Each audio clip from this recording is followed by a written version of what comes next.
All right. Hello, folks. Welcome to Chewing the Fat, a show where we talk about everything and nothing. We deep dive into many topics and see where the conversation will lead us. Uh, I'm Captain Q. Usually I have a couple co hosts with me, but one is running late and the other one has the event at the IX Center in Cleveland. So it's just me for the time being.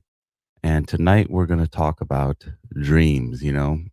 What are they? Where do we go? What's happening? Because some people have dreams that they can't explain or they haven't seen. Like it's I'm like my fiance has a dream as a little girl that uh, a drill was coming down on her head, and she's never seen that stuff. So we're gonna deep dive into a bunch of stuff like that, see what's going on. But as I'm sure all of you guys know, I mean, if you don't know, you probably don't have a television or a radio or a cell phone or modern technology in any sense, that the United States with Israel has attacked Iran. And there's some stories here. Supposedly they took out all their high command, but who knows? Trump says his supreme leader, Anatola, is dead. But last I checked, the uh, U.S. has not confirmed it yet. And Trump saying it doesn't make it true. So we'll see what's going on with that. So the first part of the show, I wanted to just talk about just dreams, sleeping in general, like what is happening while you're sleeping. So I got this document here with the notebook LM that I used to make it, and so we'll see about that. I'm getting some text message here on the side. So the intro, dreaming versus sleeping, which I was talking to Gregori earlier today. I don't think anybody doesn't dream. I think there's just uh you just don't remember that you dream. Like I think it's like a requirement of your brain to create some kind of picture to see about it. But depending on how you wake up and stuff like that, makes a clean break and you don't remember. Well, it's the architecture of our nights. Sleep is a biological neutral state. It is characterized by reduced response to the outside world and specific patterns of brain activity that restore our cognitive and physical health. Dreaming is an internal state of consciousness. It is an immersive, hallucinatory experience of images, emotions, and ideas that occur during sleep, accessible only through the person's subjective report. Now that's a word, key concept. I don't even know how to begin to pronounce that word. Oneurology is the study of dreams, even with advanced brain imaging. Now that's a word right there. Let's give that one a try. Oneurologists are still working to solve the why and how of this universal human experience. But that's crazy. It's 2026 and we don't know where or why or how dreams, exist. Oh, that's what. Yeah, dreaming is a universal human constant. On average, a typical adult spends about 2 hours each night dreaming. These experiences occur in 4 to 6 bursts per night, with individuals dreaming last between 5 and 20 minutes. And I know that I've dreamed, and it's like I'm having a dream and I'm not really liking it. So I'll like wake up and turn over, and it's like turning the channel, and then a new dream will start. But sometimes it doesn't work that way.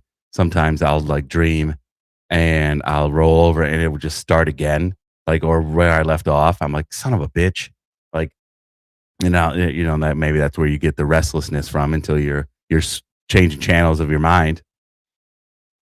But wow, five, because that's an interesting with dreams, at least in my own uh, experience. Like some dreams, they last between 5 and 20 minutes, but you think you've been doing something for hours in your dream. You know, I know that I've gone on adventures and I have dealt with like been also, I've been at parties at dreams with people and events, and so before we look into the why of dreaming, as we continue this little paper here, we must first understand the where, the specific stages of sleep where these mental movies come to life. Which Pete Holmes has a funny thing about sleeping and dreaming, how to explain it to an alien. So the biological stage, REM versus NREM. I don't even know what that is. So sleep is not a steady state of unconsciousness. It's a rhythmic cycle that repeats every 90 to 20 minutes. We navigate through different rooms of the night, categorized as non-rapid eye movement. All right.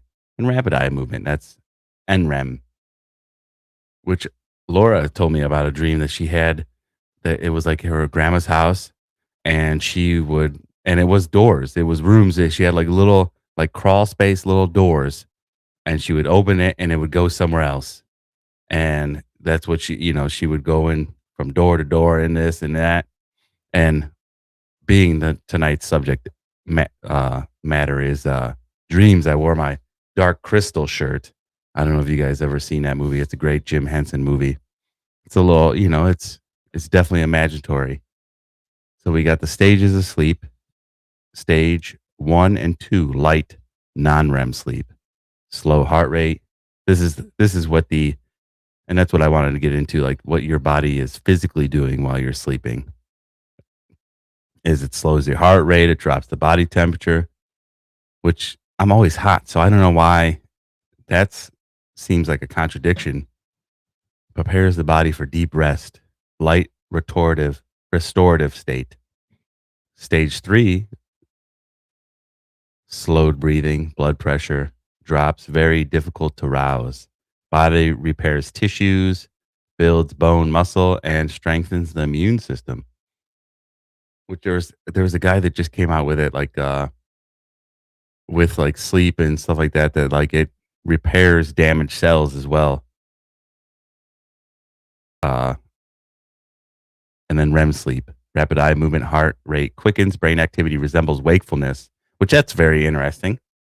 I thought that was always curious to me, that it, like when you're asleep in REM sleep, it's very close to wakefulness, which is interesting to me. I just find that very, because I think we said in a previous episode, what if like you transport to, I don't know, this is getting out there. What if you transport to a different time? Like the person that slams the cabinet is you in a different, like you're dreaming, but it's like blending the realities and interconnected dimensions. So during REM sleep, you have memory consolidation, emotional processing, and learning. The most fascinating biological feature of REM sleep is muscle paralysis. While the brain is buzzing with energy, creating the perfect high voltage environment for vivid dreaming, the body goes limp. This is a vital protective measure acting as a biological lock that prevents us from physically acting out our dreams and risking injury. And that's, yeah, so you don't roll out of bed or in early,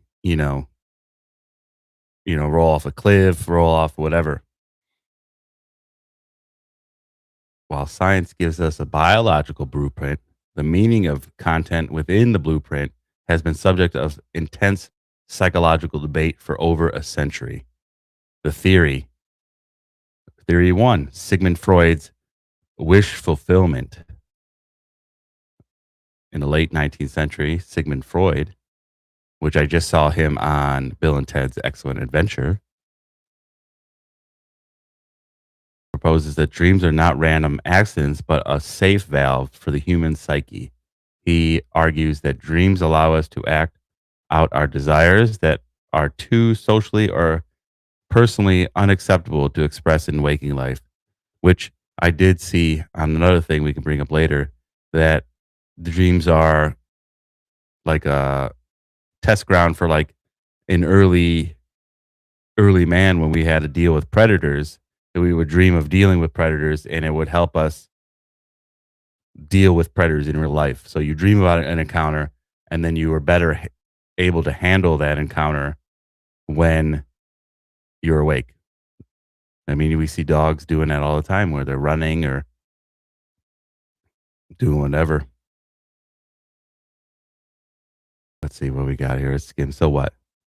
For the learner, this implies that our minds are actively protecting our sanity while we sleep, providing a controlled environment for the forbidden parts of our personality to find release. Freud identified two layers: manifest content, the literal, often bizarre images of the dream, dreaming you are losing your teeth; latent content, the hidden psychological meaning, the secret wish disguised by the manifest imagery.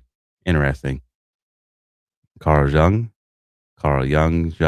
however you pronounce it, reject the idea that dreams were meant to hide information. Instead, he viewed them as a direct, honest expression of the dreamer's mental state, using a natural language of symbols. Compensation, the act as a balancing agent for the psyche, bringing attention to parts of the personality we ignore while awake to ensure emotional wholeness. Perspective or prospection, they provide perspective images, helping the mind anticipate and prepare for future challenges. Like I said, with like ancient humans. Theory 3, activation synthesis. It's in the 70s. This model, we'll skip a little bit in here. This model, the brain acting as a desperate storyteller, weaves a narrative out of neural static. The process happens in two phases: activation, during REM sleep, random electrical signals, EEGs, spark through the brain; synthesis, the brain's higher center try to make sense of this noise by pulling the signals into a story, which we experience as a dream. If dreams are just random noise, why are they often so scary or focused on danger? This led to the theory based on evolution and survival. This is what I was talking about before, that the key concept is the brain fight or flight. I can't say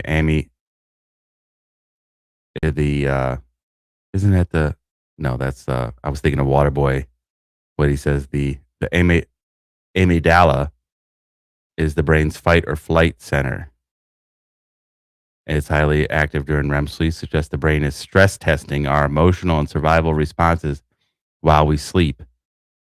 These four foundational pillars, wishes, symbols, signals, and survival, set the stage for the modern high-tech frontier of dream research.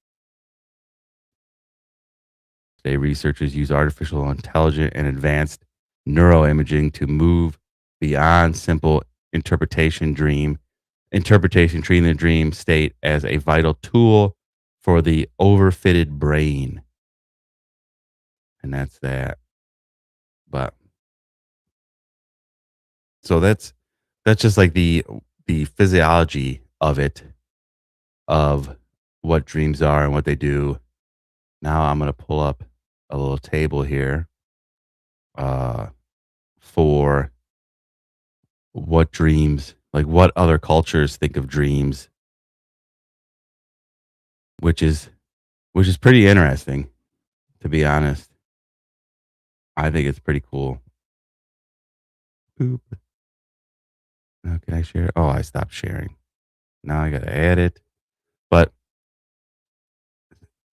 it's good stuff. I think it's very interesting. I think, especially this here, that we can see different cultures, what they think about dreams. So the 20th century, the present, the modern neurobiology, sleep science, primary dream function memory consolidation, threat stimulation, and waste removal, m- interpretive method, EEGs, lucid dreaming study, studied by eye signal verification and neural images, modern sleep, clear waste. Let's go down like the Buddhism, Tibetan from the 4th century. They said the primary dream function was to cultivate of knowledge, contemplative skills, and recognizing the illusionary nature of reality. And what is that? Interpretation method. Spiritual insight through clear light, imaginal simulation, and visualization of deities. Hindu has very similar path to self realization, divine insight. And this is what is the scientific or psychological basis. Inferred. Hinduism, path to self realization. Islam, divine communication, mystical experience. The Prophet Muhammad. These are key figures in text. Islam. Let's see what else here. Jundian. Ancient Greece, prophecy, healing, psychological reflection, incubate. What is this here? I got to keep going up. Interpretation method. Incubation in sacred temples, philosophical analysis, the military dream interpreters. Oh, Aristotle. Ancient Egypt, divine messages. Ancient Sumeria, divine messages is what dreams meant. Spiritism. And this is one of the things, this is too present as well. Soul detachment and communication with spirits. Like Insidious, he's astral projecting through, the ether or whatever you want to call it, the upside down. And he, you are weakened or you're exposed to demonic entities or other spirits. And that's if you believe such things. I mean, I certainly do. I think there's certain things in modern, uh, just watching TV, watching that, that expose you to things that you don't want to be exposed to, energy harvesting, stuff like that. And look at the indigenous North American people connecting with ancestors, creators, spirit, helpers. I mean, there's tons of examples in the Bible of God or angels coming to people in dreams and telling them what they have to do. Dreams seen as a form of communication with the dead or to heal grief. West African, it's still a direct channel to the spiritual realm. And we're going way back here. It's Imperial China, still supernatural occurrences caused by natural spirits. I mean, this is a question that I have. So you have all this old, ancient people, and we could say before modern science are saying that it's the same thing. You have Taoism, exploring the nature of reality, supernatural occurrences, direct channel of spirit realm. We're going up indigenous people, spirits. Like, how long? You're telling me they were just wrong for centuries? I don't think so. I think there's more truth to that than there is to the science. I mean, this has been for thousands of years. Dreams are a connection to the spiritual realm. But oh no, in the last 200 years, it's not. It's not. No, they're all wrong. That's my opinion on that. But it's very interesting. It's pretty interesting. And let me share this tab here. Oh, can I expand this? I thought I could expand. Maybe I can. Hold on. I'm going to play this video. I got to use the restroom real quick. It's pretty wild when you think about it. Every single night, we create entire worlds inside our own heads. We can fly or fall or meet people who just don't exist. We all do it. But what is dreaming, really? Well, that's what we're going to figure out. I mean, of course you have, right? That weird moment of confusion right when you wake up, where the feeling of the dream just hangs around long after your eyes are open. Yeah, that's the incredible power we're going to break down today. And you know what? It's not just us. For literally millennia, we've been obsessed with dreams. People have seen them as divine prophecies or just random brain static. Or maybe something much deeper, like a real window into our own souls. So that's the big question, isn't it? What are dreams, really? Okay, let's get into it. All right, let's start with the basics, just to get on the same page. Scientifically speaking, a dream is, well, it's a mix of images, emotions, and sensations that happen when we're asleep. It's not just random, though. It happens mostly during a very specific part of sleep called the REM stage, where our brain is surprisingly active. So, before we even get into what dreams might mean, let's talk about what's physically happening. What is your brain actually doing up there when you're dreaming? Okay, so our sleep isn't just one big block of unconsciousness. It's a journey, a cycle. You start in this really light sleep, stage N1, where you can be woken up easily. Then you drift into stage N2, where your body starts to chill out, your heart rate slows. After that, you hit stage N3. This is the deep, deep sleep, where your body is busy repairing tissues and building muscle. And then you get to REM sleep. That stands for rapid eye movement, and folks, this is where the magic happens. This is dream time. And it's kind of wild how different these two states are. Think of non-REM sleep as the body's repair crew. It's all about physical restoration, fixing things up, strengthening your immune system. But REM sleep, that's for the mind. Your brain activity ramps up and gets almost as busy as when you're wide awake. And here's a cool detail, your muscles go totally limp. It's a built-in safety feature so you don't actually try to, fly out your window. So, even though those vivid dreams can feel like they lasted all night long, REM sleep is actually just a small slice of the pie. Only about 20% of your total sleep time as an adult. The vast majority, that other 80%, is dedicated to all that crucial background work that keeps your body and mind running smoothly. Okay, so we've got the modern science down, but people have been dreaming forever, long before we had things like brain scans. So how did our ancestors make sense of these bizarre nightly visions? Let's jump back in time. Yeah, this quote really nails it. For most of human history, dreams weren't just some weird personal movie playing in your head. They were seen as direct messages from gods, from the spirit world, and people acted on them. We're talking about decisions that could dictate battles, guide kings, and literally change the course of history. And look at this. It was everywhere. It didn't matter if you were in Mesopotamia etching on clay tablets or in ancient Egypt creating a dream book for the pharaoh. Go to Greece and Rome, they had dream interpreters traveling with military leaders. Imperial China, messages from spirits and ancestors. It was a universal belief. This wasn't just a fun hobby. People genuinely believed their survival depended on getting these messages right. But then we hit the 19th and 20th centuries, and everything changed. The focus shifted, dramatically. Instead of looking up to the heavens for answers, we started looking inward, into the mysterious landscape of the human mind.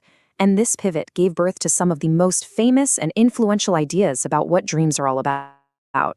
And here are some of the heavy hitters.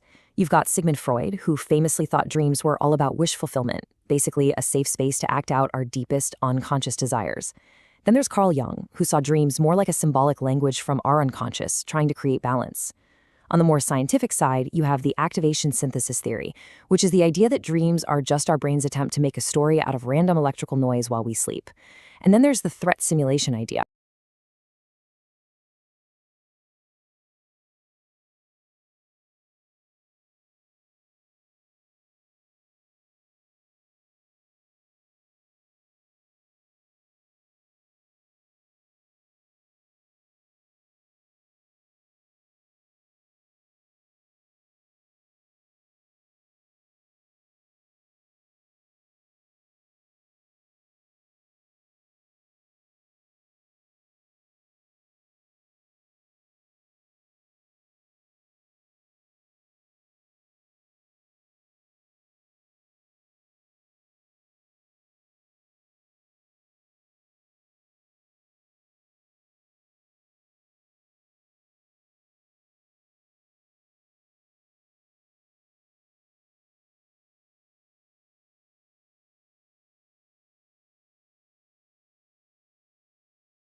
So I'm not sure, I'm not really sure, which I lost, that's all right.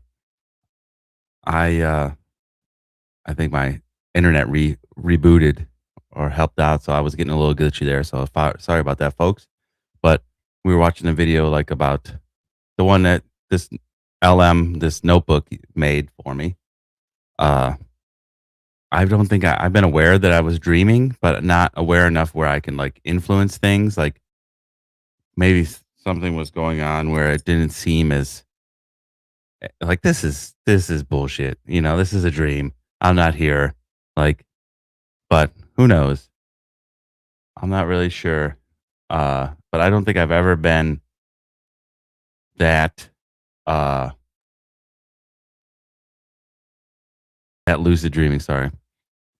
That where I knew what I was doing. You know what I'm saying? But I knew enough to uh know that it was seemed a little too far fetched.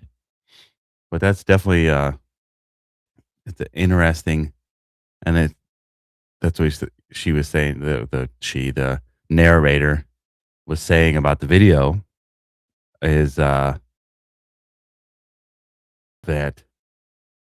like the ancient rulers used to like bring dream people with them, like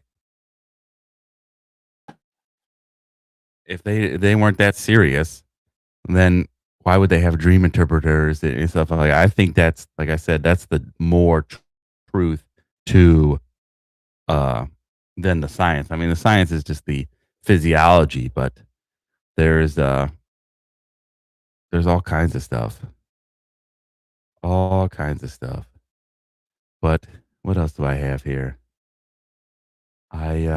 There's this thing is really cool to which I should let's show the screen here. Let's show the screen because I can minimize this and it can make all kinds of stuff like the video. This is like a little, let's do this. Let's expand on this guy. A little slide deck. The architecture of dreams. 2 hours, average spend time dreaming every night. 2 hours. Like I said, that's crazy because you think you're dreaming for uh you're in this thing for hours and it's really just a very short bit of time. Just a little short bit, 2 hours out of your I mean, I get average about 6 hours of sleep, 5.5, 6 hours of sleep on work days. And it's only 2 hours. That's wild. That's crazy to me. The definition, immersive hallucinatory conscious. We already went over that. Ooh, this is the messages from the void. That's what a good place to call the dreams, the void. You just go into the stuff like, and allegedly, you can't dream of strangers. So everybody that's in your dream is somebody that you saw somewhere in your life, uh, either at the store, something ancient Egypt, the prophecy. Yeah, see, it's all omen. Dreams are a direct message from the gods. That's Mesopotamia. But it's wild. I don't I don't remember a lot of my dreams, but I'm sure a lot of you out there have remembered. You've had reoccurring dreams and stuff like this, and I've had, I guess you'd call it. It's not quite a nightmare, but a uncomfortable dream. That and this I had was as a kid. It was like a chain link fence, and it was like a sidewalk, and there was just I would run down the sidewalk and the chain link fence was right there. And on the other side of the chain link fence was like some kind of monster. I think I think it would resemble something along the lines of something from X Files. I remember there was an X Files episode where there was somebody under there was two of them. There was some creature under like escalator in the mall, and then there was another one that was like in like the pipes and stuff like that. So it would run against the at the same speed I was at, running against chain link fence on the other side, making like a snarling face, and it would just run back and forth like this. And I couldn't like I would speed up, he'd be right there. I would run back, he'd be right there. And then I would wake up. And I've had that dream several times, and it was always creepy. I did I guess I would have a nightmare after I watched Deliver Us from Evil. That's with Eric Bana. And that one has it's about demonic possession, has some very vivid imagery that stuck with me. And then I dreamed about later, and I was like, "Dan," and that's where I woke up and rolled over and turned the channel. But yeah, there's so many interesting. There's the brain, the switch, the logic off, emotion on. These are just, I'm just going to say, deactivated. The prefrontal cortex is deactivated, results loss of executive control and logic. We accept bizarre narratives. That's off. But maybe I think in lucid dreaming that stays on, and that's why you were like, this is a dream. The hyperactive system, the limbic and visual systems, heightened emotional fear, elation, and complex imagery generation. I went too far. There's the Freud. We talked about them and we read that a little bit. The survival sandbox. That's interesting in itself right there, that our fight or flight went from getting chased by beasts to, talking to a girl or getting called a name at school, or just the stimuli has drastically changed, but the brain reaction doesn't, which is like why you feel so like, oh, I gotta go talk to my boss, because you're so frightened inside, or fight or flight. It comes back all the way from ancient humans, that's the reaction is the same, the stimuli has changed, but that's where like the power lies. I guess you can understand that I am only talking to my boss. I'm not getting attacked. I'm not, but that takes practice. It takes meditation, focus. I wonder, I didn't look through this yet. Waking up within, here's the lucid dreaming. Yeah, see? The metacognition returns. The dreamer realizes, I am dreaming, in that frontal lobe section there. Ancient roots, Yoda Vidra, which a lot of, they're saying that some of that stuff, like yoga and stuff like that, is like demonic and works with the devil, but I don't buy it. I think it's all about the message, really, like somebody I was talking to arguing about the 10 commandments, and I said, give me an example how following one of these will do like wrong in your life, like make your life worse. Like that's like yoga and stuff like that. I don't think it makes your life worse. Where the devil deceives you and makes your life worse. The Tibetan dream yoga, interesting, used for nightmare therapy, motor skills rehearsal, and creative problem solving. That's pretty interesting. I Gregori is going to be on here a little later. He's coming on. He's running. He was at an event with his wife doing the sound bath, which is in this kind of thing, like with the yoga. And Laura and I went to sound bath. Or she has a singing bowl she plays sometimes, and that's another thing in the nefarious world we live in, that like certain frequencies, like, have you noticed? Maybe not in your neighborhood. Where are the church bells? Where do they go?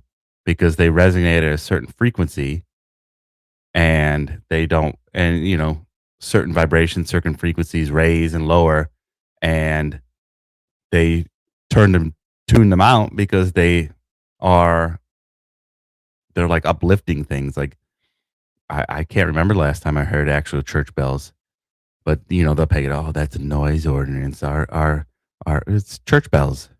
Like that they wanted to cut off that frequency because that's a positive building frequency, and they don't want that. They need negative. They need you in a lower frequency. And that's people say that's taboo. Like I saw a meme. It was like one of those, like word memes. Like we believe in radio waves. We believe in Wi-Fi, Bluetooth, CTs, all this stuff. But to believe that you have a frequency and you're affected by frequency and you can emit a frequency, that's woo woo. Like I remember, I remember playing around with my old man, and we put one of those voltmeters on our foreheads. Oh, the needle would move a little bit, not like it wouldn't spike, or it just a little touch. And we're electrical beings. We are influenced by frequency, and that's like the thing. It's that so that sound bath is good. It takes you, probably disconnects you from the bad frequencies that we got all around you, because like 2G, 3G, 2, 3, 4, 5, they're all still there. They're still out there in the waves. They're still emitting. It just we don't have devices that hook up to them anymore. And it's just interesting things. It's food for thought. Food for thought. This is chewing the fat, so just chew on that for a little bit. Let it digest. See, look at that brain signal. fMRI, reconstructing visual content from brain activity using AI. See, that's the Neuralink, allegedly. Everything has a equal and opposite. So, we're gonna bring the Neuralink, allegedly. Let's put that banner up, just so we're speculation. But there's, diffusal model processing. Brain to image systems allow users to edit mental imagery via prompts, i.g., transforming a horse into a unicorn. And I think there's somebody that is like a quadriplegic, put the Neuralink in and actually can like type with their brain waves, which is good.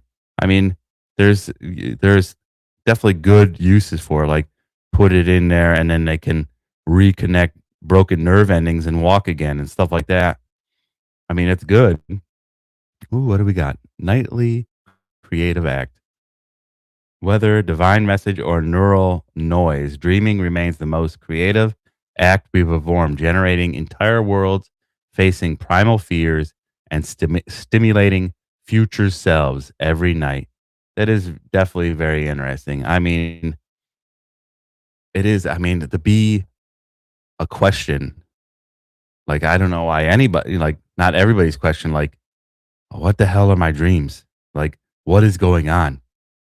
And it's an interesting thing to talk about. And that's why I wanted to talk about it, because you can go to, every YouTube channel out there is probably talking about Iran or the Epstein files and stuff. Like, I like to get off the beaten path a little bit and get into the weeds and see what's going on. Like what makes us tick as a person, you know what I mean? Like, and dreams and from what this information and I've talked about, dreams have been like a subjective question for thousands of years. Like it does. I think it is definitely a window to the spiritual realm. That's my personal opinion, is because you do some stuff like sometimes I personally haven't done it, but I know people dream of loved ones, and it could be. I mean, we're all energy out there, and and if you believe in the afterlife and stuff like that, that when it goes back into you know God or source, it goes back into the source. So we're fluid. We're fluid beings, both and it's nobody like Pete Holmes. I love Pete Holmes. He likes to talk about spirituality and he's hilarious.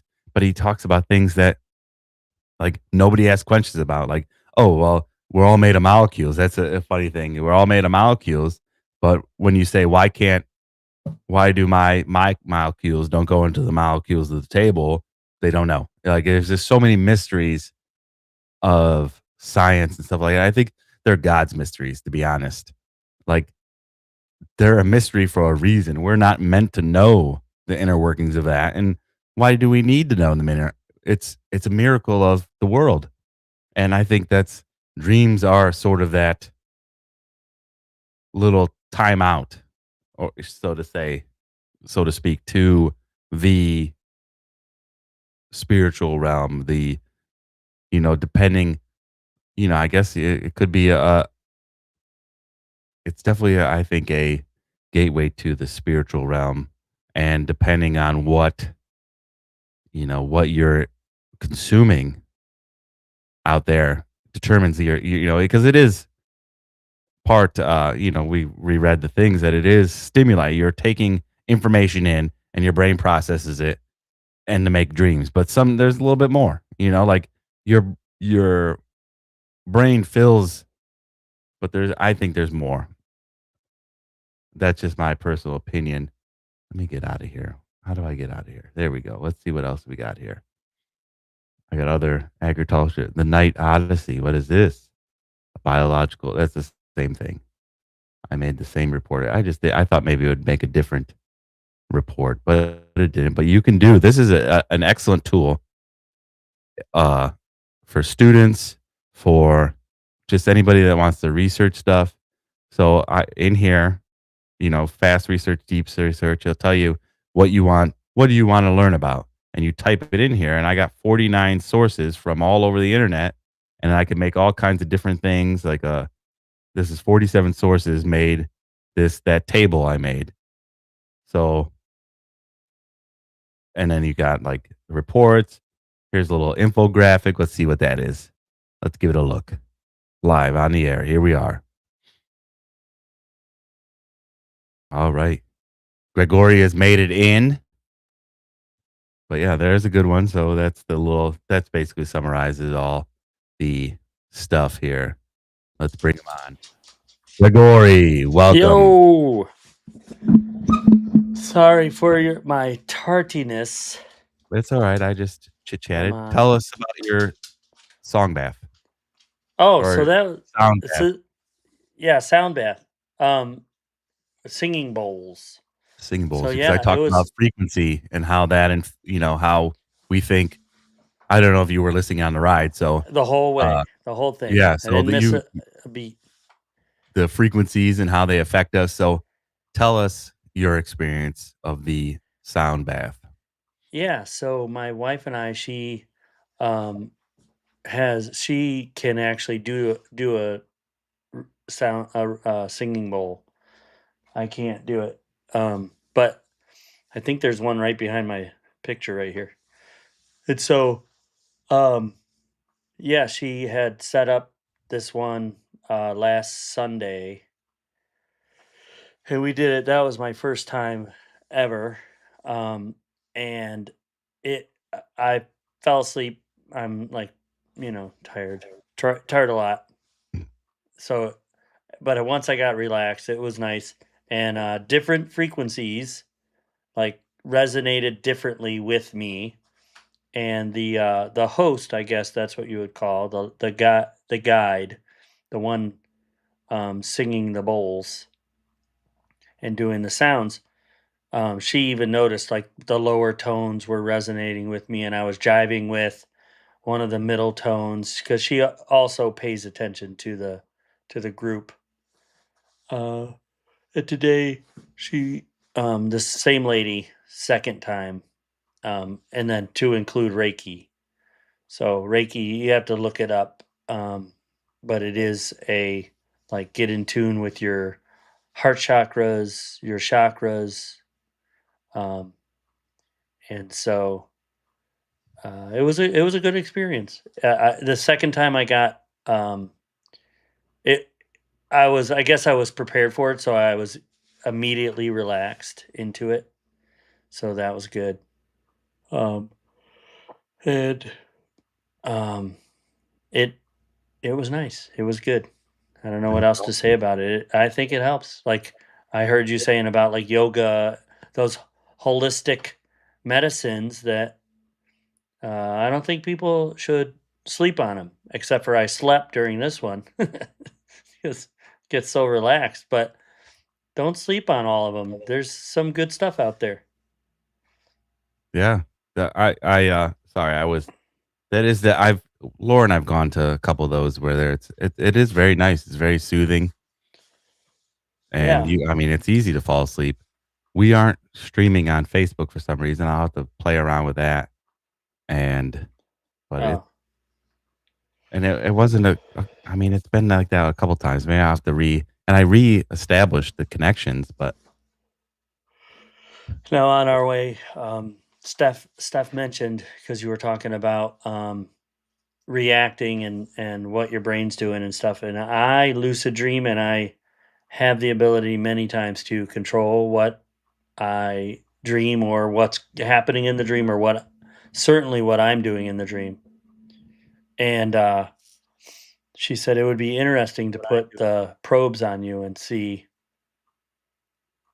oh, what comes out on my readings like because like you were just showing the picture of the brain and what's active and what's going on physiologically and uh yeah it would be interesting to see what's going on with various people's dreams. yeah, for sure. say Like, say those people that don't remember their dreams, that think they don't dream. I'm with you in seeing that it's a basic human need to have sleep, REM state, restful, yeah, you were talking rejuvenating about it right sleep. before, uh, off the air. You were talking about it, uh, that the REM like, somebody you were talking about that, like, the the necessary, like, the bare minimum Oh, you oh need yeah, for yeah. sleep is, Let like, me put 6 hours, and a lot of people don't get that. Like, to go through the correct cycles enough times, Oh, and so people here's another another part of that I kind of saved for the show. I'll I'll reiterate for the people listening what I told you is there's a doctor, sleep study doctor, like his whole profession is sleep. Um, and he said that of those studied, though that those that believe that they're fine on um, less sleep, they're just wrong. So studied um, that when they do not get the full amount of I think it was uh, no less than 6. So 6 to 8 hours is like the sweet spot, and those tested any after less than 6, and you're not at 100%. Like you're just not firing on all cylinders, like say throughout your day. But those that believe that, oh no, I'm good. I get five hours of sleep. I'm good. yeah, They just got used to a- uh, running. Yeah, functioning functioning. on less sleep. So they just made their 90% or 80% their new 100. But that's not their capacity or their ability. They're not functioning completely. And so that was Yeah, pretty neat, pretty interesting. And the other part was the when you break your cycle. So there is cycles. I think you already talked about a little bit the sleep cycles. So if I remember correctly, it's like there's 3 hour, basically a 3 hour cycle. yeah, Um, so you go from like light sleep, rapid eye movement, and you said um, NREM, non non-REM sleep, yeah. non rapid eye movement, then rapid eye movement, then deep sleep, then it starts over again. So if you break your sleep, let's say that you need that 6, which is 2 cycles. 8 puts you into that 3rd cycle, and then you're at the end of the cycle. That's why probably you could break it at 8 hours. You're going into the 3rd cycle, being 9 hours. Look, I'm tired just thinking about it. Um, Yeah. so you, if you break that cycle, then you feel like you didn't sleep. So you could, let's say, even go 10 hours, but you just started a new cycle and you wake up and you're like, man, I just slept a bunch. I'm tired. It doesn't make any sense. Well, you broke a cycle. So your body's saying you have to complete the cycle to be rested, Yeah. even though you've completed 2 cycles prior or in that evening. And I, for one, have experienced that, like having to get up or like, I have to get up, I have to go. But man, am I tired. I can't wait to go back to sleep later. Yeah. I've done that a couple times where I've immediately woke up. I'm like, I can't wait for my nap later. Yeah. And you had mentioned that you tried the reader, the volt reader on your Yeah. brain, and it Yeah. did Old school. Yeah. Like the just little, a little touch. yeah. Uh, I just want to let you know that was the tism. You A bit of just the a touch tism. of the Yeah. tism. You just had a It touch. was the tism, my lord. Yeah. It was the tism. You what you registered was your tism. Yeah. A It little was bit. just a Yeah. it was just a touch. It's just a touch. That's funny. But Yeah. yeah, I'm definitely gonna figure out why we're not streaming to Facebook anymore. It's I googled it and it said like permissions stuff like that, but Was it that video you were playing? Did it cut you no, off? no, it Because it doesn't stream at all. It's just not like forward streaming to it. did you So say the go ahead. I'll just have to figure it out.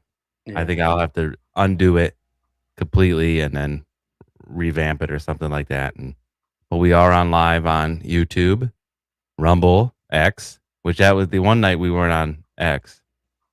And I was a little upset. Not that I was really upset, but we're live on the YouTubes. There we go, and we're live. So it's good to see everybody. And Yeah. let's I was let's zooming hear. in. Do you have? I said my reoccurring dream. Do you have reoccurring Oh, dreams? I haven't had one in a while, but when I was younger, same kind of situation.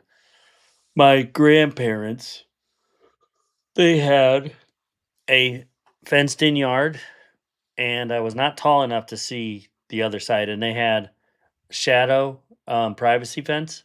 Yeah, So like the slats were like that, so you couldn't see through it, not even if you looked at an angle. yeah, So, and because I wasn't tall enough to see over, I didn't know what was over there. And they had a pool, a regular above ground, round, old, yeah. grandma pool. So we would go there to swim, and I would have this dream that we were there, and I would go underwater. And when I popped back up, I was in the middle of a lake, and way behind me was the fence, the other side. So I know my grandma's house was on the other side of that fence. And I would swim, and there was a house like a little further in the distance. So as I look back to the fence, even if I swam to the fence to my grandma's house, it would just be a fence. So I would swim to this porch and then get onto this porch of this house. And there was a different couple there. And they were like scary and mean. And I was like probably 6 years old. So then I was like, um, I'd like try to get away and swim again. And when I got tired and I would like start to drown, go underwater, come back up, I'd be back in the pool. So I Interesting. think, and then the next time I had that same dream, instead of swimming to the house right away, I just went back underwater. Like I had already figured out that, oh, I can get back to the other side by going underwater real quick. And That's then pretty I'd cool. be back to the pool. And then like the dream would go like that, and sometimes like our eldest sister would like dunk me, and then I'd end up on the other side, like dang it. But I had that dream a few times. Like I remember having that, even maybe years apart, Interesting. That's pretty cool. like maybe 4 or 5 times I had that. Excuse me. Same dream. Um, so we did talk in a different episode about astral Yeah. projection. Now I haven't messed around or tried anything else, but I think I should. And I know it's weird, and if anybody like listening is like, "You're out of your mind." Well, I don't know. I can just tell you my experience, and that was the time that if you could pull this up while I'm talking, look at the different states of dreaming or levels of dreaming, maybe like I think abilities, dreaming abilities or whatever. Because even if you don't believe it, you can look up remote viewing, which is like like the highest, I think, ability of dreaming, so. and they have like proven scenarios, situations, or whatever where people have remote viewed. They had to find a downed aircraft, Mm. and they used a remote viewer and found it within like hundreds of yards. So What are the that's what are pretty the awesome. abilities of Yeah, dreaming? yeah, like Sort of. dreaming, yeah, or just like what other dreaming besides lucid is there, or like. So I had a theory. Well, okay, so I'll tell you what my dream or my situation in like the beginning of astral projecting. Yeah. Um, I was over the road truck driving, and a um they had given me a loaner truck. So it was somebody else's bunk in there. So I'm not sleeping in somebody else's bunk. So they allow you to stay at a hotel. So when I was at the hotel, I set the bed up and my side of the bed like I would at home. Yeah. Then when I went to sleep in the middle of the night, I had I I had fell asleep, and like kind of I guess dreamt like I was at home. Like it felt like home. And I was awoke by Chica, our little Havanese dog, barking. And her bark woke me up, but I was in the hotel. Yeah. It was so real that I could hear it like echo off the walls. That's crazy. And and then I also asked Steph if Chica had gotten up, or hey, did Chica the next morning? I said, "Did Chica wake you up around?" And I looked at the time, and it was like 2:58. Wow. And she goes, I said, "Did Chica, wake you up? What time?" She goes, "I don't know. Yeah, she like pretty much wakes me up every night." I go, "Yeah, but what time was it?" And she's like, "It was like 3:30." So she wasn't far off. Like she was guessing, but it was the same time that it woke me up.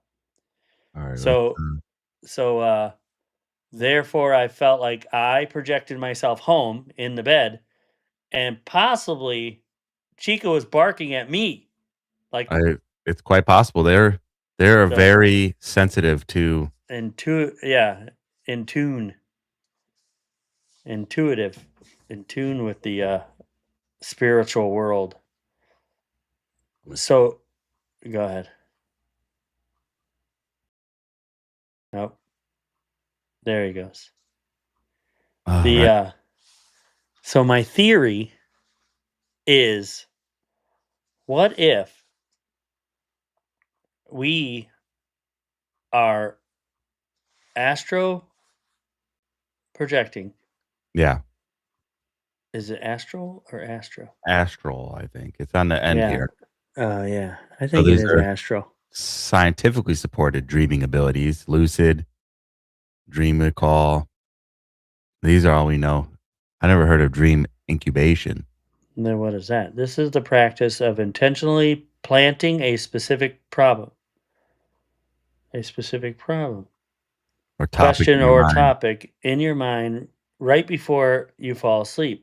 The goal is to prompt your subconscious to explore the issue and potentially generate creative solutions while you dream. Yeah, I've Interesting. done that. Complex dream phenomena. Well, that's not phenomena. What is that? Oh, Phenomena? where is it? This word right Oh, here. I said phenomenon. It's like, it's that's like one of the things, phenomena. Yeah, it's a phenomena, phenomena. Um, false awakenings. I've had those before. I've Wonder, definitely had that. So that's a problem when you're a lucid dreamer because I was dreaming and everything's real. Everything is exactly the way it is in the house. And I'm getting dressed and I'm going in the bathroom and finally something will be off and I'll be like, "Damn it, I'm not awake. here's a I just did all this work." question. And supposedly you can't see yourself in the mirror in a Mm, dream. I think I have. You think you The have? other yeah. The other thing is it's not common to read. Everything just is gibberish, but I've read words and numbers in a dream. There's the Precognitive dreaming, the belief that you can dream about future events before they occur. Scientifically, our brains are simply exceptional and processing subconscious information and predicting likely outcomes, which can sometimes make a dream feel pro- prophetic. prophetic when it happens to align with reality. Well, I'll tell you this. I don't know. It's probably just like that of like, well, could be coincidence, but we had lost a game, a Nintendo game when we were younger. And I had a dream of where it was. And I woke up, went and looked, and there it was. So, like, it was I had a end of the bed. It fell in a box that got pushed under the bed. Now, there's no reason that it was, first of all, in the bedroom. The Nintendo was out in the living room. And then um, it was like that the likelihood of someone setting it on the bed, then knocking it off the bed, it landing in this box, then the box be put back away under the bed, all that. Shared. Ooh, I've done that too once or yeah, once that I can recall. I'll tell you the story in a sec. the idea that two or more people can enter and interact within the exact same dream simultaneously. That's the plot of Inception. Mm, that's how that's how you set that up. So do you let's read Astro or you want the story of shared? I want the story of shared. Okay. You know our niece Samantha. Yeah. So I lived in Florida and she was there, born there. And so she was about 2 years old. And um she um it was in the middle of the night. I had this dream that someone was chasing her, and then I was chasing him to stop him from getting her. Okay. And then I was awoken by her Awake. crying. Awakened. I was abruptly awakened by um, her crying out, and so I get up, go out of my room over to our sister's room where she was at, and she's like, "Oh, it's okay, it's okay. It was a bad dream. It's a bad dream." She goes, "No, it's okay. Uncle Greg will save me. Uncle Greg will save me." So she saw me in her dream, Oh and wow. I was like, and then again, that could be coincidence because I was just You there, were there but and you're in her subconscious. and I could be in her subconscious, but then the next morning, calm down. What did you have a dream of? And she explained being chased and me chasing and coming to save her, running to save her, which is what I was dreaming. So it kind of then aligned and it's like, oh, Yeah, okay. That was it's definitely. pretty, I think shared, there's, I think. like I said earlier, when you guys were driving, like I think there's more truth to the spiritual side of dreaming than there is, or than the science part. Like a lot of people just want to shove what they don't understand, what they don't understand. Oh, it was just coincidence. It was your subconscious. It was her subconscious. It was this or that. But really, it was a spiritual connection, and that's what I think. Laura and I talked off air about like how the whole medical system, mind, body, spirit, and they forget the spirit Hmm. part. Like, or they not that they forget, they don't acknowledge it that it exists. That Oh, yeah. and Mind, that's a body, lot and of stuff. soul. Yeah, mind, body, soul. Uh, What was the last one on that? Astral, right? Let's see that one.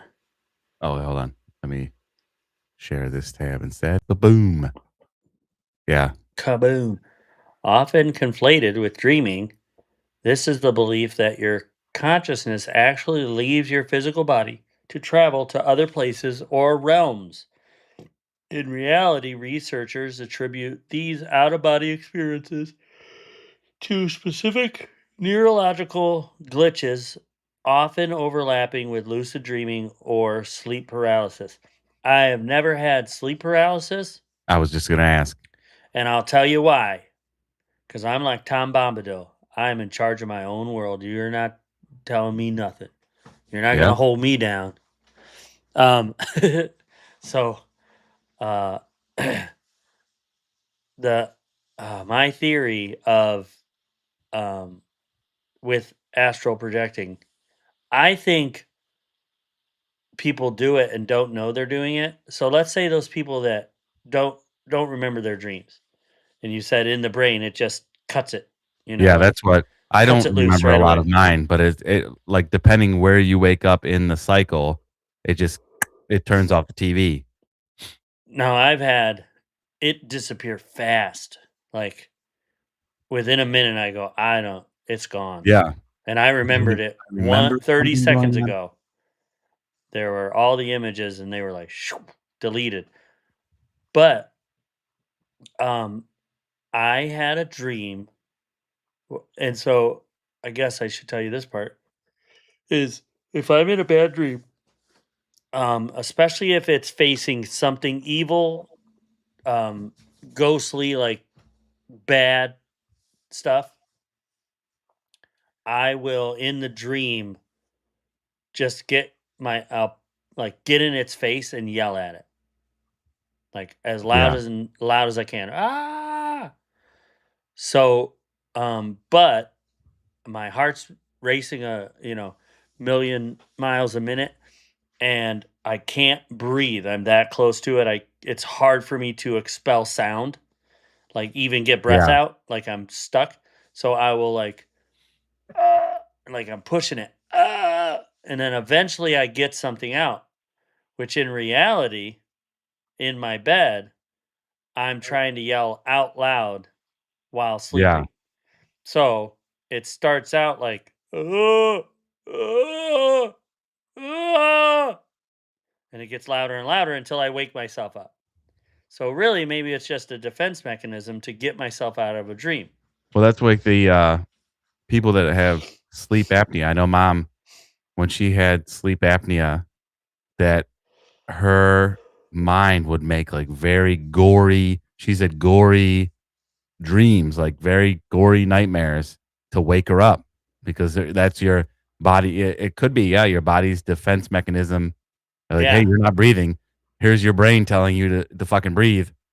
So I'll Here's wait. the I'll here's get the you out of shining this. elevators of blood. Wake up." Yeah. Yeah. Get out of there. You So know? one of the dreams that I had where the last Was that no, I did it after that. I was gonna say that was the last time. No, the first time that Steph witnessed it, and she's got like a 2-hour return from where she dropped me off to or brought me from to go back to get our son, get Keanu. Yeah. Um, so I was gonna have her just tell her side of it. But I had this dream that okay, so you know what mom's house looks like on Yeah. Redfern. Yes. So you go up the steps, there's a banister, and you Yep. The turn, and then the L-shaped better hallway and all the banister, yeah. rooms are that way, right? So Yep. coming out of, um, did you ever have the room at the end of the hall? No, that was No. always I Okay. had the middle one. Right. So Middle one, straight ahead was parents' bathroom. your room Yeah. was also my room. I had the other one too at once. But that was my room as a kid.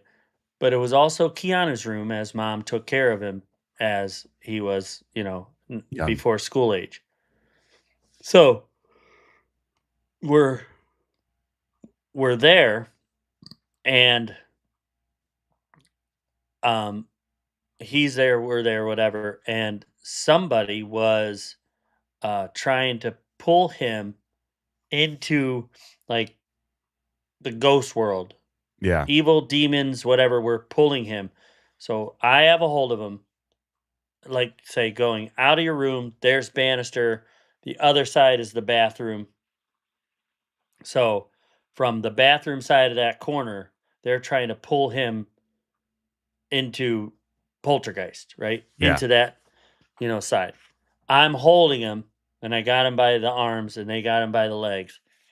And it's like, you know, a baby's body isn't that long, so it's that far away from me. So I start doing the yelling thing to like save him and, probably wake myself up because I'm done with Yeah. this dream. Now this is a dream where I'm partially in control, but it's also like it's playing. It's Yeah. playing out the tune. It's gonna be what it's gonna be. But at this point, I realize I gotta yell to like get this thing to let go. So I start yelling, and I'm physically laying on my stomach with my arm out like this. Like I don't know if you could see. Yeah, you could kind of make out Yeah. how I'm laying. And so this is the arm that's holding on to Keanu, and I'm kind of now I prop myself up and I'm yelling, and it wakes Steph up. And so I'm on the left side of the bed, she's on the right side. So she was like rubbing my back, Greg, wake up, Greg. And I'm oh, oh, my whole body shaking. This was Oh, like a wow. really intense one because it's Keanu. It's my son. I'm like saving him. And it so also I'm like below the banister at this point, like holding him from going over.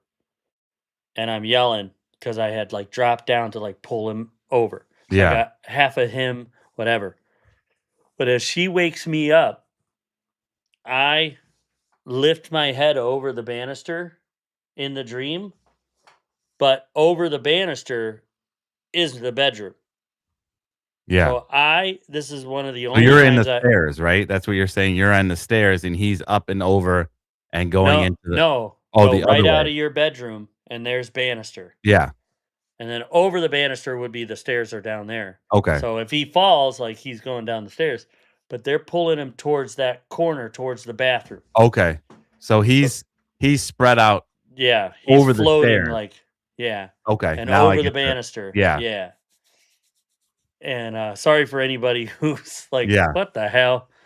But not I- inconsequential to the point of it or the end of it is I'm yelling, "Ah!" And Steph woke Steph up. Then she wakes me up. Like, I would have eventually woke up from the yelling as I had in many times in the past. But so this was the coolest part to me that I never experienced in this is the first time this has ever happened, is the real world and the dream world were for a moment together, Yeah, they but blended. with a hard line of the banister being dream world below, real world above. And as I came over the banister, I came into the bedroom, but I could still Wow, see the banister, and it was that's 5 pretty wild. seconds. 5 seconds maybe. And I was like, Steph's like, "Greg, you were screaming, you were yelling." Like, and she's kind of freaked out because why are people yelling in their sleep? Like yelling It's usually a loud. nightmare, which Ah! I guess you could continue categorize that as a nightmare or an unpleasant dream. It's definitely a nightmare. It was Nightmare, yeah. So a night terror, I guess. That I yeah, like that better than nightmare. Nightmare. nightmare, It's not a night night terror. horse. No, Yeah, just kidding. So, um, it's not a a nocturnal horse. What the? I'm getting some water real quick. Okay. Continue. Yeah, so that part was really cool. And then uh recently which brings me to my theory of people of astral projecting, and I think some people do it not knowing they're doing it. Continuing They on. I'll be just right do back. it. Uh-oh. What? What happened? The screen is black. Oh, Really? there he goes. Yeah, the whole thing is black if you do that. What the I'll be right back. The whole show went black. Oh, there you go. Just you're black. So my theory is that people astral project and they don't know it maybe, and possibly what that is that you travel into another dimension or realm of like people, but what you are to them are ghosts. So when you see a ghost, it's really just someone astral projecting these ghost sightings and whatever. And because they're not actually of this realm, maybe that's why we can never catch them fully on film because they don't belong to our rules. So, what made me think of this was I had this dream that I'm in a basement, and I'm in a basement that I've never been before that I know of, and I'm I'm like trying to find the door, and so up the stairs or whatever is the door opens up, and there's people standing looking down yelling at me telling me to leave, leave, get out of here, leave. And I'm thinking in in this dream, I'm like, I'm trying to get up there. And so I'm like around the back side of the stairs or whatever, like I'm trying to get to the other side of the stairs, and they're like, go, we don't want you here, go, yelling at me. And when I woke up from this dream, it it felt pretty real, like any of the other dreams that have had those lucid dreams. Yeah. Um, so then I thought about it. I was like, what if I astral projected to another dimension, another realm, and those people were like yelling at me, like, because I'm not supposed to be You don't there. belong, yeah. I'm a ghost. So I don't know if you caught the first part, but maybe when Well, people you've told the astral story project, before. I know yeah, the beginning part, but yeah, the it's quite theory. possible. I mean, there's the blending of reality sometime. Like, have you like I've lived where I live now for 2 years, and I've turned to the wrong wall looking for the light switch, like, turned and then nothing. Like, so why did I do that? Because somewhere in my brain, the light switch is somewhere in some reality, it's there. I know, It's on the Laura other. told me. I think I still do it in this room. Yeah, This room right behind us. The switch is on that side, but the you switch, opposite yeah, side. but you turn. So And I turn and out. in some Oh, reality, and I just, but when it's only when the door is closed. because when the door is open, the door's in the way. And there's a wall right there, and Yeah. it doesn't make any sense for it to be there. But I still will go like, dang it. Yeah. Uh, Now I was thinking, and we talked about it a little bit, that let's open up the lines and let's take some of you guys' calls. Tell us your story. Yeah. Laura told me about one of her dreams that she had, that it was like a nightmare when she was little, she said. And not she said that she, like, got into an elevator or something like that, and it went down to hell, and the Oh. doors opened, and it's, your image of hell, or, fire, brimstone, all that stuff, and the devil went to get her or something like that out of the elevator, and she's like, "No, I'm with Jesus," and the door closed and went up, Mm. and, The devil went down to Georgia. looking for a soul to steal. Yeah. I have that on vinyl. He was in a bind. But it's different with the realities, because I just That finished the could Dark be a Tower visit to series, the other.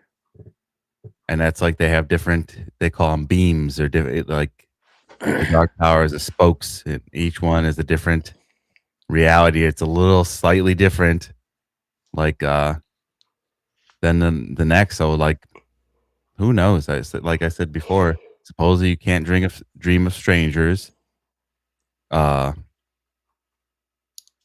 I don't know if that's true either. Like, you see so many people just go to the store. Yeah, so People that pass it's a by that you're not stranger. really looking at, Yeah. but you've seen them. Yeah, They're I think there in your memory. that's what it means. Like, you can't dream of somebody you've never seen before, Yeah. except You for, I had to guess. have passed them or Yeah, oh, the one of the parts in there was about like um dreaming to uh like purposely. Like here's this is what I'm gonna dream about. yeah, the Now, prompt set. Yeah, yeah. Um kind of the same, but more so like, all right, that didn't go right. That didn't go well. I didn't like that. That was uncomfortable. And so I'll dream the exact scenario up to the point where I want to change it and then dream it differently. So that like well, I'll that's just sort of like use the I'm the trying to think of practice, an the survival I, practice, but you're yeah. using it for something else, like running through an interview in your mind. I was just gonna say interview is a Why don't you just good one, shotgun that but monster? I mean, you're it's taking it back. gone. It's It's gone gone. now. But I just came from that sound bath. They put me into like I'm ready for bedtime. That's bad. Not not a good uh, not a Pre-show. good Yeah. pre-show practice.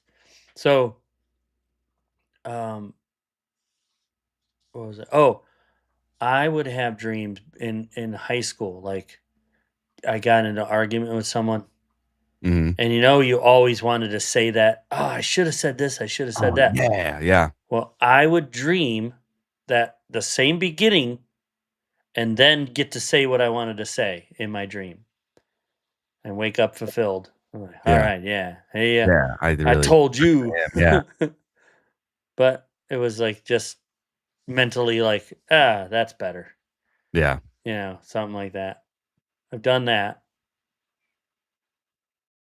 Mm. Uh, Yeah, it's, anybody calling in? nope, nobody's calling yet. Well, I think you would hear the rings too, so Oh, yeah, that's right. Yes, that we got it. I think right? pretty dialed You heard in. that? Oh, yeah.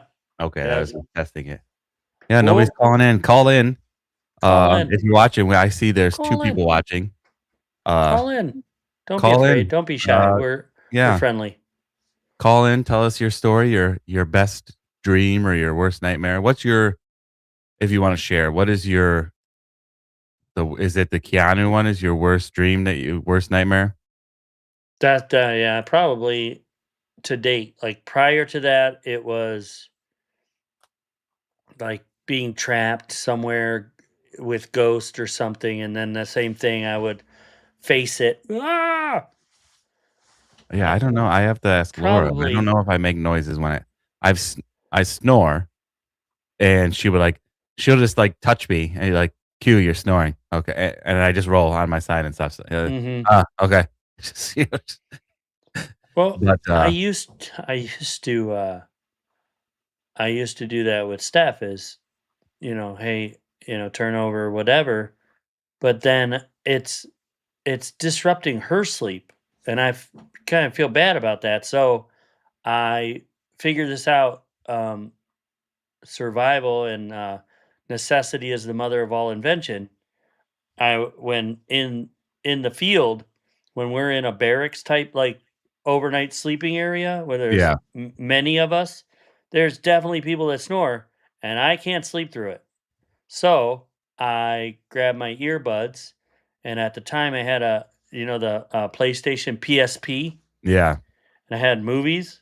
So I had bought a bunch of movies for it, put a movie on, plug in, play it, and that's where yeah, I started doing that. And I was like, oh, I could do that at home. Oh, what I used to do instead before I figured that out, if I got woken up or whatever, I would just go down to the couch and finish sleeping there. yeah. So I would get good sleep. I wouldn't be interrupting Steph's sleep. I And then then I figured out the earbud thing, so I do that now. And I could still hear everything. The dog still wakes me up. When I Keanu wonder was if a baby, his crying would still wake me up. there's a correlation between light sleeping and lucid dreaming. Mm. Because I'm not a light sleeper. No, I'm definitely not a light sleeper because Laura will go in the kitchen, make all kinds of racket, and I sleep right through it. She'll be watching her YouTubes uh, Oh yeah, next to yeah. me, and I'll You're sleep a right through it. you're a deaf sleeper, Yeah, which is just fine. That's good. That's still sleep. Um, but me, oh, I see what you're saying is because I'm a light sleeper and a lucid dreamer. so maybe there's some correlation there, like Oh, depending on uh, my worst nightmare. But asking you, my yeah. worst nightmare, Let's the one that I can remember, hold on. other Let than me the ask you. Let me go ask ahead. you. What's your worst nightmare? Ah, my worst Thanks nightmare for other asking. than the yeah, thank you for asking. Other than the guy running across the fence when I was younger, it was Mm. just like a guy like this, on the fence next to me, like, Yeah. it was something from the X-Files, I'm almost certain. Yes, Like, that's probably a where the image came from, recreation. because that was all I was always a good sleeper, so and Yeah, Pops will, uh, a test. attest yes, that's the word I was attest to that, like, on Fridays when it was on the air, Netflix, X-Files was on Fox at Fox, yeah. 9 o'clock, I think, Yeah, probably. and I was allowed to stay up for it. They're like, "Okay, you could stay up for X-Files," because I think 9 o'clock was my bedtime, but, Yeah. okay, you could stay up to it. Like 9:15, I was already like, the first commercial or the second commercial into the show, I was already and I'm just closing my eyes, it's just you close your eyes for a second, and it's just but that's probably where the first nightmare, but the as an adult, uh, and I'm gonna spoil alert if you haven't seen Deliver Us from Evil with Eric Bana. It's about Oh, possession. yeah. Supposedly, it's a true story. Actually, I have his book in, the list, my Kindle list to read. Uh, there's a scene at the end. They're in an interrogation room. The possessed person is, in a chair and getting possessed, and he's like sitting like this, and he has this face, and the nightmare was I was in the room. So, Oh, and that's and the flashing lights and his head splits, like, and I was in the room and he's looking at me like and saying what he's speaking in Latin or something like that, Sumerian. Uh and that's like, uh, and I had that a couple times, but I still watch that movie again. Like, it's a weird thing. I like to get the heebie-jeebies. thinking about, okay, maybe another nightmarish, like when I was younger, I remember my parents watching, um, Amityville Horror. With, Brolin's, what's his first name? It's Um, it's Josh Brolin's father, yeah. Which I didn't know Barbara Streisand was his mother. Is Josh Brolin's mother? Yeah. No, I didn't know that. Is that I'm true? pretty Yeah, I'll look it up right now. It's Um, what's his name? John Brolin? yeah, maybe it is John. Yeah, you're right. It was Friday nights at 9. I just looked up. X-Files aired Friday nights at 9. So that's why you got to stay up Oh, late. It was I was wrong. Friday. I was wrong. I thought it was Barbara Streisand. It's James Brolin is his father, James. Yeah. and Jane Cameron Agee, but I thought it was Barbara Streisand, or maybe it was like his stepmom or something. It's somehow correlated, related. Yeah, So Amityville Horror, with James um, Brolin. that was they were watching it, and I think I was sneak watching it. You know how you would do that? Yeah. Well, you were Like, I'm how old not. were you? Came out Let's in look at. 1979, so you were, like, young? Well, when they were watching it, I was like 4, 5, 6. Let's see, it was prior to 85. I would tell you that. So I was maybe 6, 5 or 6, The Amityville Horror. because in 85 they split. For God's sake, get out. The Amityville Horror. Yeah, and whatever scene, I had that replay in my dreams, and I would wake up like scared, screaming, and I remember it was like bloody, like the guy was like, uh, his face was all red and like It messed up. maybe the father scene, when he comes Yeah, to I think that's what it is, where the priest comes to bless it and ends up getting, like, attacked with flies and stuff like that. yeah, something. It was evil. Um, yeah, Amityville. And I think, I mean, like I said, I've repeated a couple times, like, I think it's more spiritual than I mean, you have the whole Insidious line, and that goes back to mine. If you see it in the movie, Yeah, there's some truth to it, that you're going somewhere else, and yeah, you're maybe traveling. yeah, maybe you're going somewhere else, like, to and fro, and it's in that space that you're going that is where you can be intercepted or redirected, or and then you end up somewhere, Hmm. but Yeah, I don't know, but to be um, that, like, science is still not it knows what you're doing, and like, science knows what your brain is doing, but it doesn't know what your mind is doing, if that makes sense. Like, it still can't figure it out. Like, oh, we know some of the stuff, but it's still oh, they I can't just figure out. thinking about stuff you were talking about earlier because we were watching the whole thing on the way. Steph mentioned it, and we said it a few times. There was the part that you were reading. It says like it locks down, so you're not moving your physical body, Yeah. right? Yeah, so you So don't in ancient times, you don't roll out of a tree or roll out of yeah, into danger. so you can I think depending on the person, right? I guess you can like I could sleep, if you were tired enough, go in a tree, sleep on a branch, and just stay there and get good sleep and not roll out.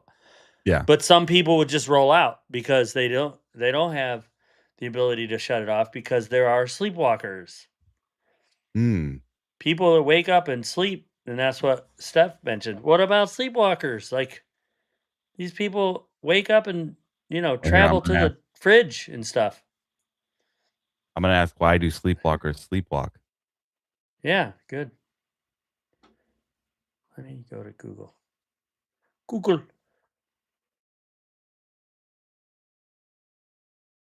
Good old Gemini. Google.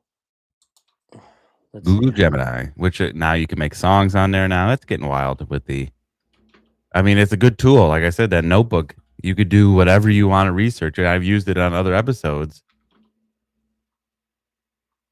Alright. Let's share this tab instead.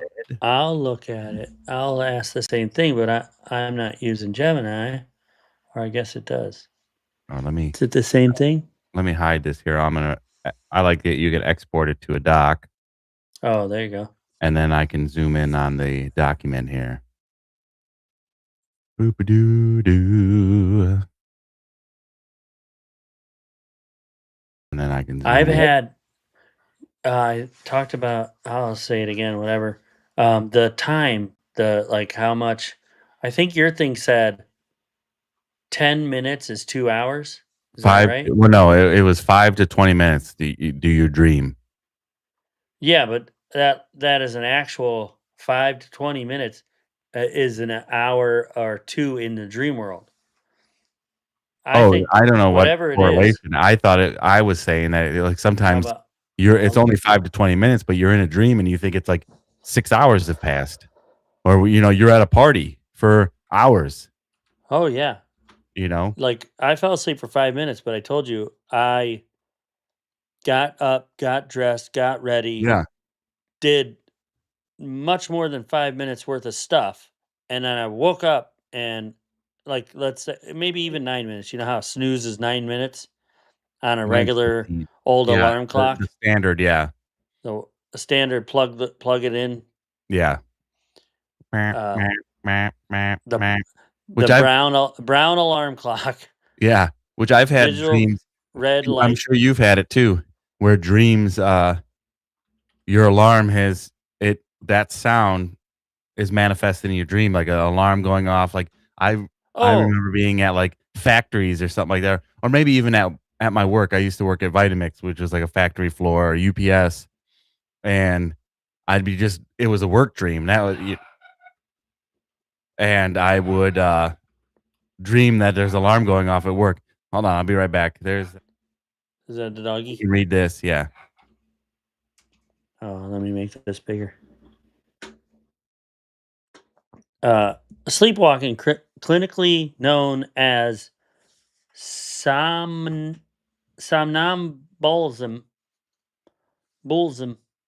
happens when the brain gets caught in a biological twilight zone between deep sleep and being awake. Essentially, it's a glitch in the brain sleep wake transition. Here is this its straightforward breakdown of why it happens. The mechanism: disassociate arousal. Laura just got home. Sleepwalking almost always occurs during the deepest stage of dreamless sleep, known as slow wave sleep, N3 sleep. During this stage, a sleepwalker experiences the what neurologists call a dissociated arousal. Instead of waking up fully, the brain fragments. The motor cortex wakes up, the parts of the brain responsible for complex movements like walking, opening doors, and even eating turn on. The conscious brain stays asleep. The regions responsible for conscious awareness, rationally rational decision making, and memory creation remain completely asleep. Did you ever see Mike Birbiglia's story about sleepwalking? I have not.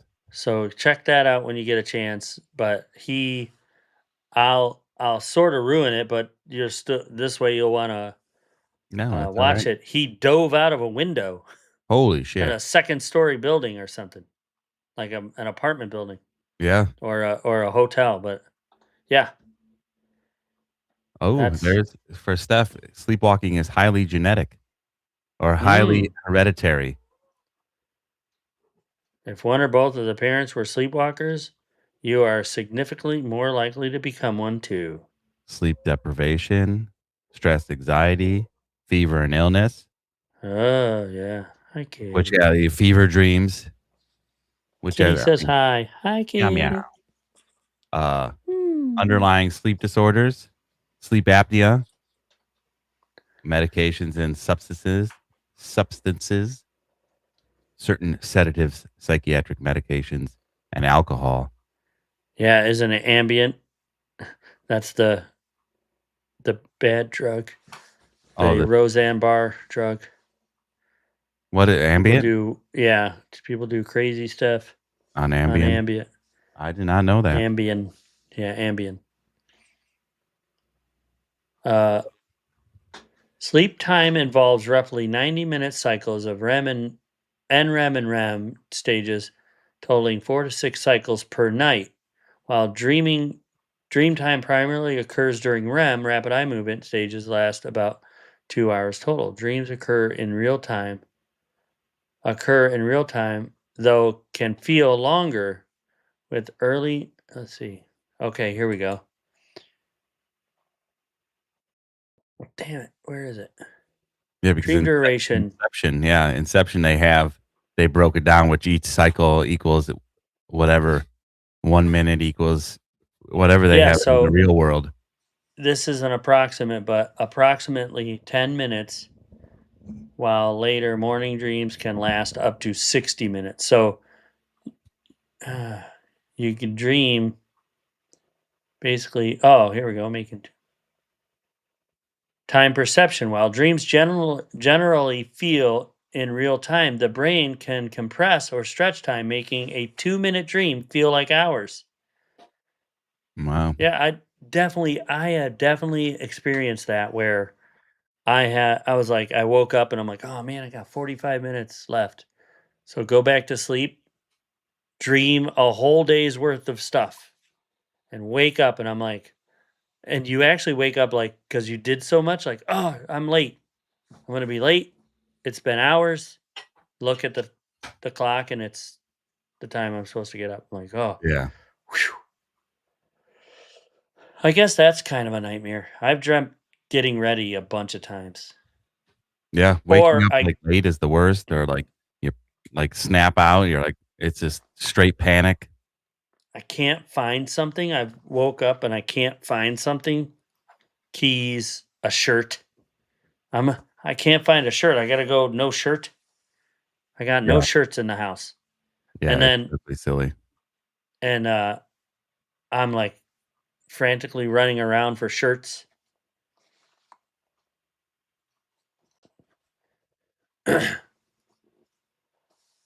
Yeah. I've also had dreams of an entire movie plot and I feel like an idiot for not writing it down. Oh, yeah. But one of them, have you ever had celebrities in your dreams? I think so. I think, like, I've had them where I've, like, just went out for, like, met 'em at a bar or something like that, you know? Fleeting passing. Yeah, Um, like, "Oh, hey, I met them, and they were, like, super cool," like During the time of Dawson's Creek, I once had yeah. a sword fight with Josh. What the heck's his? I don't know why I forgot his last name.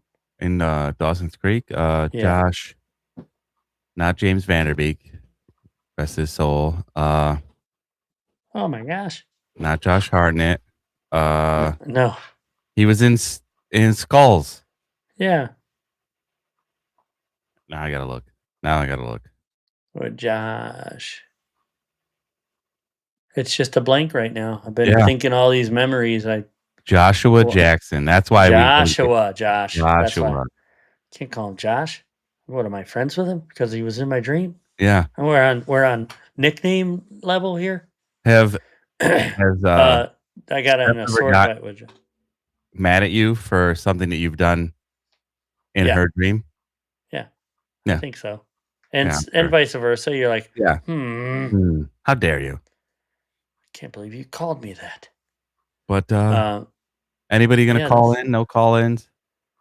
who's watching? Who is out Probably there? Steph is watching on the car right now listening. Well, she might not be able to call because she's at the skating rink. Well, Cool. The what rink. has it been an hour since? It's been Has it? about 40 minutes, I think. Oh, so she's not there yet. Well, what But do you got? What's your it'd be closing hard. remarks? Um, I don't know. Get good sleep. Get Uh, good sleep, yeah. did I finish saying that other part? I don't think so. The That you were doctor thing is no. the percentage of people tested that get less than 6 hours of sleep. Or yeah, I did say that. Yeah. So they're not running fully. So good. Even though you think, oh, I'm good, I got plenty of time. Get your rest. Yeah, Be 100% out there.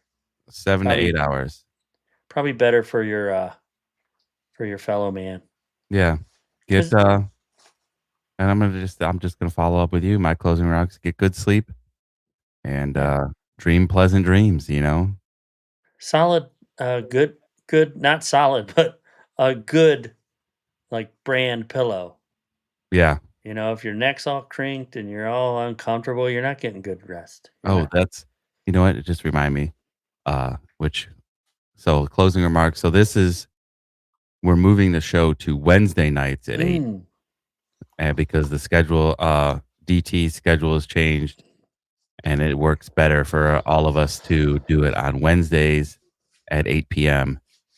And same places.